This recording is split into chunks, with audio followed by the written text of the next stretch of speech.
This man is the reason why we have teddy bears. Well, maybe not the reason why we have teddy bears, but at least the reason why teddy bears are named teddy bears. And while he might not look as friendly as a teddy bear in this picture, he was a great guy. Alright, Teddy Roosevelt. Theodore Roosevelt, one of the more popular and influential presidents ever, and makes his claim to fame during this progressive era, which we've been looking at. So, Teddy Roosevelt, how does he play into the progressive era? I'll give you some background on good old Teddy. Grew up in New York, very wealthy family. The Roosevelts, historically wealthy family from New York. As a child, he was not very healthy. He was a pretty sickly child, but very interested, especially in animals. Smart kid, homeschooled. Goes to Harvard. While at Harvard, he writes a book that's still used today, looking at the War of 1812. Graduates Harvard and mostly turns to politics. His family is a big family in New York. Turns to politics. He actually becomes the police commissioner in New York City. And while he's police commissioner, he's not one of those types that's just sitting in an office all day. This image here, he's walking around Jacob Riis. We've looked at some of his photographs. He sees a book that Jacob Riis publishes about really all the slums and bad places in New York City. And he goes around and walks around with the police. He walks around with Riis and sees these really terrible areas of the city. The what we might call bad people of the city they know him. But he's, if ever you call him anything, they would call him fair.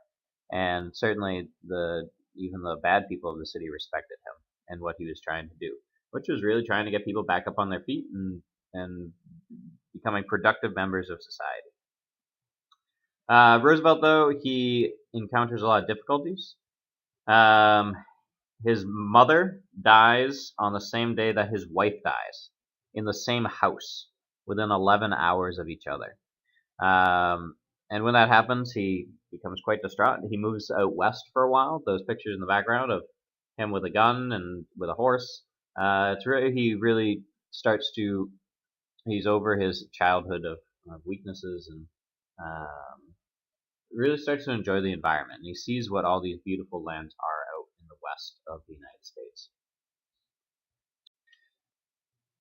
After his stint out west, he joins the Navy and becomes actually the Assistant Secretary of the Navy. And at this time, the United States, we'll talk about later, they get into the Spanish-American War.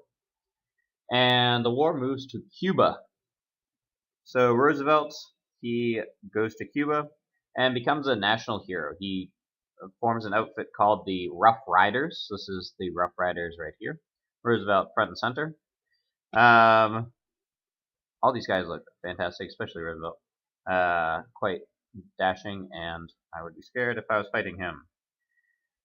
He becomes a national hero, especially after the Battle of San Juan Hill, where he leads the troops in charges. So this is where he starts gaining fame. And that fame leads to him, after the war, running as vice president with President McKinley. McKinley has already served one term, so Roosevelt was brought on to run as vice president for McKinley's second term. 6 months after the victory, and McKinley starts his second term, McKinley is shot. He is killed by an anarchist. And this image here from a newspaper at the time.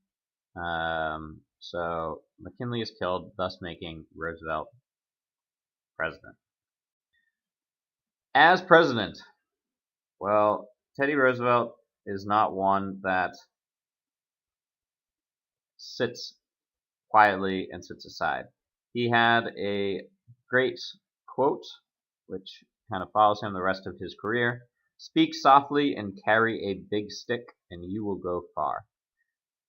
Roosevelt is known as a man of action. He did a lot and really was not afraid of getting people angry from his actions. So this thing's called the bully pulpit. Some people see him as a bully, uh, threatening people or trying to get them to listen to him. But in many ways, he very much reforms the country and takes the presidency in a very new direction.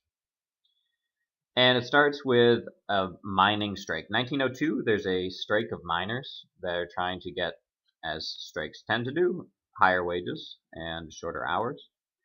And as the winter is approaching, Roosevelt sees that a lot of people aren't going to have coal to heat their houses. So for the first time, he gets involved in a labor dispute. He tells the coal mine owners that they need to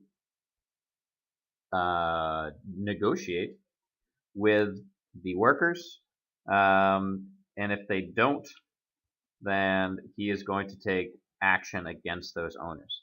The owners end up giving higher wages and shorter hours to the miners. They don't recognize the unions, but the miners do get what they're demanding for. And with the success, he sees that he can influence a lot in the country. He starts what's known as the square deal. So he has three main goals as president. He gets reelected, and those three goals, he wants to limit the power of trusts, those big corporations that own everything. He wants to promote public health and safety and improve working conditions. Now, he starts out attacking the railroad monopolies. And here we have Roosevelt as looks like a policeman attacking a man with a nice coat and a train for a head. So he attacks railroads and he sues railroad companies to eliminate trusts and monopolies that have formed. He starts investigating meat that is being sold to the public that is in many ways tainted or just old, just disgusting meat. And he starts attacking drugs. At this time, there isn't much regulation for drugs that are being sold. This is a soothing syrup for children, namely when they're teething, and it contained heroin. So they're giving children very strong drugs. And Roosevelt very smartly recognizes that this is a bad thing. So he starts the Meat Inspection Act, the Pure Food and Drug Act, and much of it comes from publicity from this book called The Jungle by Upton Sinclair. And we mentioned it in the last couple weeks, but we're going to look at it a little more closely in class. So we're stopping there, and we're ending there.